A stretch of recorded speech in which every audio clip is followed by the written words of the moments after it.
Career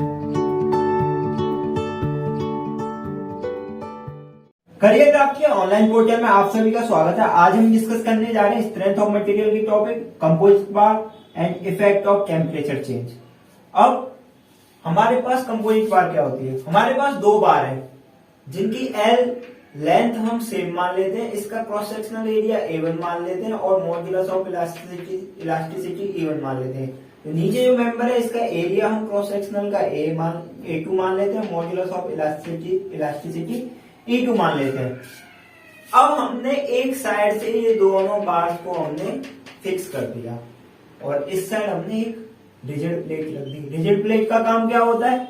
force लगाना, force को transfer करना। अगर हमने फोर्स लगाया पी प्लेट पे, प्लेट क्या करेगी? फोर्स को डिस्ट्रीब्यूट कर देगी दोनों मेंबर्स पे।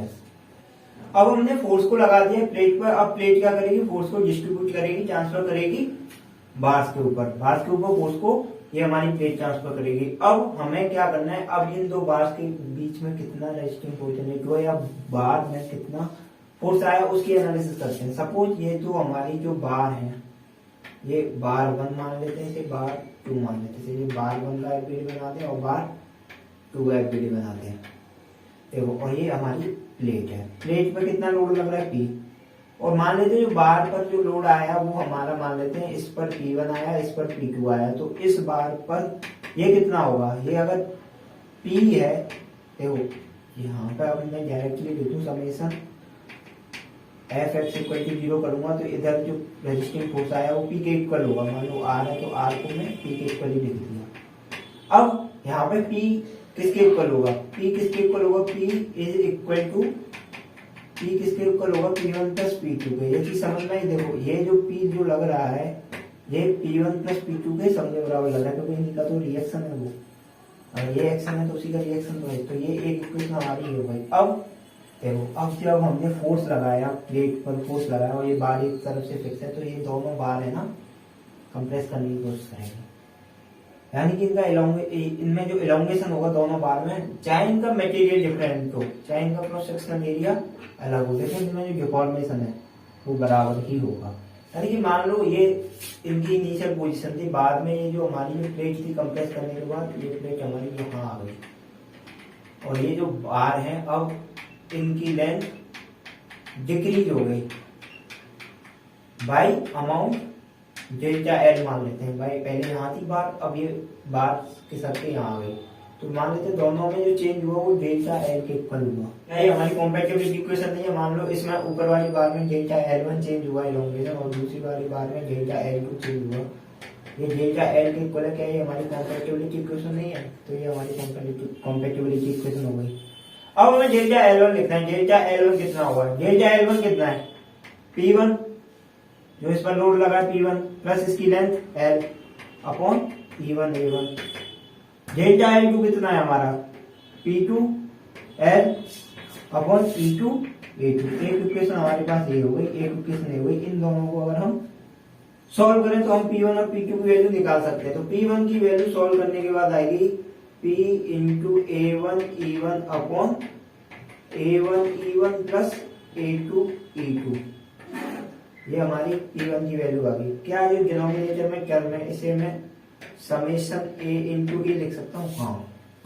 अगर P2 की वैल्यू आएगी तो P2 की वैल्यू अगर हम कैलकुलेट करेंगे तो क्या है? इतनी आएगी P A2 E2 upon summation A E। ये सीधा सीधा फॉर्मूला यूज होता है, सिंपल क्वेश्चन पूछा जाता है, सीधा सीधा फॉर्मूले में वैल्यू पूछा, आंसर निकालो और कुछ नहीं करना होता। तो कंपोजिट बार का इस तरह का क्वेश्चन आता है। अब इसका और भी फर्दर देखेंगे। कंपोजिट बार में टेम्परेचर चेंज कराते हैं तब क्या होता है। तो फिलहाल अभी ये हमने सिर्फ फोर्स लगाया। अब देखेंगे टेम्परेचर चेंज होगा तब क्या होता है। तो सबसे पहले हम देखते हैं टेम्परेचर चेंज होने की वजह से इफेक्ट क्या पड़ता है। मान लो ये हमारी बार है, सिंपल रखी है, इसको कोई सपोर्ट नहीं है। तो अब टेम्परेचर इस जब ये रखी हुई थी तब T1 था, इसकी लेंथ L मान लेते हैं और इसमें जो मॉड्यूलस ऑफ इलास्टिसिटी E मान लेते हैं और इसका एरिया A मान लेते हैं। इनिशियली इसका टेम्परेचर T1 था, इसका सराउंडिंग का, बाद में हमने टेम्परेचर इंक्रीज किया T2 इंक्रीज किया तो जो हमारा डेल्टा T है वो कितना हो गया? T2 minus T1।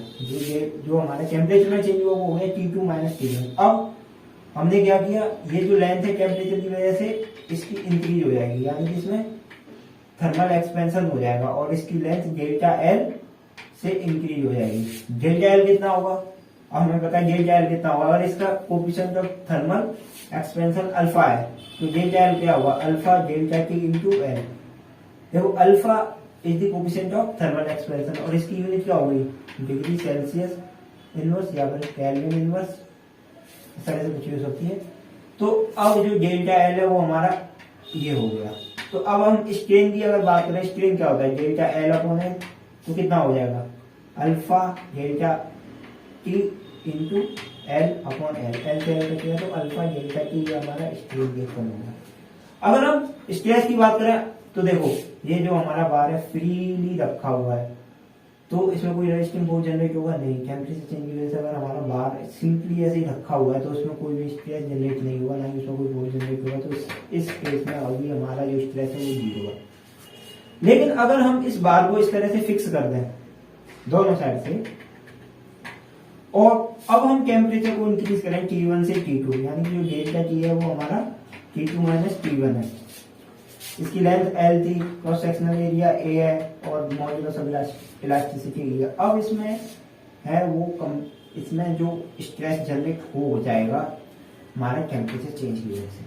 अब क्या करना है, देखो अब हमें क्या करना है, अब जो हमारा लेंथ थी इसकी इंक्रीज हो जाती, मान लो डेल्टा एल अमाउंट से इसकी लेंथ इंक्रीज हो जाती तो हमने इसको सपोर्ट की वजह से ये कंप्रेस हो गई है। अगर हम सपोर्ट नहीं लगाते तो इसकी लेंथ इतनी होती, सपोर्ट की वजह से इसकी लेंथ कम हो गई, यानी कि कंप्रेशन में चली गई है। ये बार है ये कंप्रेशन में चली गई है। अब इसमें अगर हम स्ट्रेन निकालेंगे तो कितना होगा, डेल्टा एल इंक्रीज होता इसका लेंथ और डेल्टा एल इंक्रीज होता है इसका लेंथ। स्ट्रेस की अगर बात करूं, स्ट्रेस कितना हो गया, स्ट्रेस हो गया हमारा E इंटू एप्सिलॉन भाई हुक्स लॉ। देखो अब ये दो इक्वेशन है हमारे पास, ये हमारे पास हमेशा अवेलेबल रहती है। लेकिन अगर जो थर्मल एक्सपेंशन की वजह से जो हमारा लेंथ में चेंज आया है वो बहुत ही ज्यादा कम है, यानी कि जो हमारा जो स्ट्रिंग अल्फा डेल्टा टी है ये हमारा लिमिट ऑफ प्रोपोर्शनलिटी के अंदर ही है। तो इस वैल्यू को हम इसमें पुट कर सकते हैं। तो यहां से सिग्मा की वैल्यू आ गई ई अल्फा डेल्टा टी, तो ये हमारा स्ट्रेस जनरेट हुआ इस केस में, ये हमारी स्ट्रेस की वैल्यू, ये हमारी स्ट्रेन की वैल्यू है। अब हमारे पास दो बार है, मान लेते हैं इन दोनों को एक दूसरे से स्टिक कर दिया, चिपका दिया है। अब हमने टेम्परेचर इंक्रीज किया T1 से लेकर T2। जो ऊपर वाली बार है इसका क्रॉस सेक्शन एरिया A है, मॉड्यूलस ऑफ इलास्टिसिटी E है, नीचे वाले का A2 E2। इसका coefficient of thermal expansion alpha 1 है, इसका अल्फा 2 है। अब हमने टेम्परेचर इंक्रीज किया, जाहिर सी बात है मान लेते हैं अल्फा 1 की वैल्यू अल्फा 2 से ज्यादा है, यानी कि अगर अल्फा 1 की वैल्यू अल्फा 2 से ज्यादा तो जो चेंज में लेंथ में चेंज आएगा। देखो टेम्परेचर दोनों का सेम है, जो टेम्परेचर इंक्रीज हो रहा है दोनों का सेम ही अमाउंट से इंक्रीज हुआ है, यानी डेल्टा टी सेम है, लेंथ दोनों की बराबर है, लेंथ दोनों की बराबर है। यानी अब जिसका अल्फा ज्यादा होगा उसकी लेंथ ज्यादा इंक्रीज होगी। मान लो ऊपर वाले का अल्फा अगर ज्यादा है तो इसकी लेंथ है वो इंक्रीज हो गई, इतनी हो गई, इसकी लेंथ इंक्रीज होगी इतनी हो गई, यानी कि इसकी लेंथ इंक्रीज हुई भाई डेल्टा L1 अमाउंट, इसकी लेंथ इंक्रीज हुई डेल्टा L2 अमाउंट। लेकिन अब ये दोनों बार एक दूसरे से स्टिक है ना, एक दूसरे से चिपकी हुई है, स्टिक है। तो अब क्या है, अब ये दोनों बार बराबर मूव करेंगी, यानी कि ये जितनी लंबी हुई है उतनी लंबी नहीं होगी, और जितनी ये इसके कंपैरेटिव में जितनी कम लंबी हुई है उतनी कम लंबी नहीं होगी। ये बीच में कहीं इन दोनों की लेंथ इतनी हो जाएगी, यानी कि इसकी जो लेंथ है वो इतनी डिक्रीज हो जाएगी। डेल्टा L1 गैस मान लेते हैं जितनी डिक्रीज हुई, और इसकी जो इंक्रीज हुई इसे हम मान लेते हैं डेल्टा L2 गैस से इंक्रीज हुई, यानी कि ये इतनी डिक्रीज हो गई, ये इतनी इंक्रीज हो गई, यानी कि अब इन दोनों में फोर्स जनरेट हो गया, यानी कि ये जो चिपका हुआ है इनका सरफेस, इनकी वजह से इसमें स्ट्रेस जनरेट हो गया है, रेजिस्टिंग फोर्स जनरेट हो गया। अब ये देखो ये कंप्रेस हुई है, ये बात कंप्रेस होकर यहां से यहां आ गई है, और ये टेंशन में यहां से यहां आ गई है, यानी कि ये बार कंप्रेशन में चली गई है और ये बार टेंशन में चली गई है। तो अगर इनका FBD अगर हम बना भी लें तो क्या ये इस बात पर एक कंप्रेसिव फोर्स लगेगा और इस पे टेंसाइल फोर्स लगेगा। तो अब देखो इन दोनों का जो इलोंगेशन है वो बराबर है, और जो फोर्स है वो भी बराबर है, यानी कि ये जो P है वो किसके बराबर है। अगर इसमें सिग्मा 1 स्ट्रेस जनरेट हुआ तो सिग्मा 1 A1 के इक्वल है, और ये सिग्मा 2 A2 के इक्वल है। तो क्या ये दोनों बराबर है? हाँ, तो अब मैं लिख सकता हूँ sigma one A one equal to sigma two A two, मैं लिख सकता हूँ। अब ये देखो इसमें लेंथ का चेंज कितना है, यानी कि अगर मैं इतनी इतनी लेंथ की बात करूं, क्या ये दोनों बराबर है? यहाँ से लेके यहाँ तक की लेंथ अगर मैं डेल्टा एल मान लूं, तो क्या मैं डेल्टा एल को लिख सकता हूँ? मैं delta L one minus delta L one gas equal to, यहाँ से अगर मैं लिखूं तो delta L two plus delta L two gas. Delta L one कितना हो गया? डेल्टा एल वन कितना है? जब हमारे टेम्परेचर की वजह से डेल्टा एल वन जो हमारी बार है, इसमें टेम्परेचर की वजह से कितना चेंज आएगा लेंथ में? Alpha one delta T L. Delta L two कितना आएगा? डेल्टा टू आएगा alpha two delta T L. Delta L one गैस कितना है? P one P L upon A one E one. P की जगह हमने अल्फा वन ए वन रख दिया, तो क्या पी की जगह हमने सिग्मा वन ए वन रख दिया, sigma one A one L upon A one E one. A one से ए वन कट गया तो ये आ गया sigma one L upon E one. Delta L two dash की वैल्यू सिमिलरली कितनी हो गई? Sigma two L upon E two. अब हमने क्या किया इस इक्वेशन में? हमने delta L one dash delta L two और plus delta L two dash की हमने वैल्यू रख दी है। ये डेल्टा एल वन की वैल्यू है, डेल्टा एल वन डैश की वैल्यू है, ये डेल्टा एल टू की वैल्यू है, ये डेल्टा एल टू डैश की वैल्यू है। अब इनमें सब में एल कॉमन था, एल को हमने कैंसिल किया तो ये इक्वेशन लिख दिया हमने, और इसी इक्वेशन को रीअरेंज करके हमने ये लिख दिया है। यानी कि अगर हमें कंपोजिट बार दे रखे हैं, उसमें टेम्परेचर चेंज हो रहा है और बार एक दूसरे से स्टिक है, तो इस इक्वेशन को यूज करके हम एनालिसिस कर सकते हैं। अगर सिंपल बार दे रखे हैं और उसमें टेम्परेचर चेंज नहीं है और सिंपल फोर्स लगा रखा है, और तो हम इन इक्वेशन को यूज करके फोर्स निकाल सकते हैं।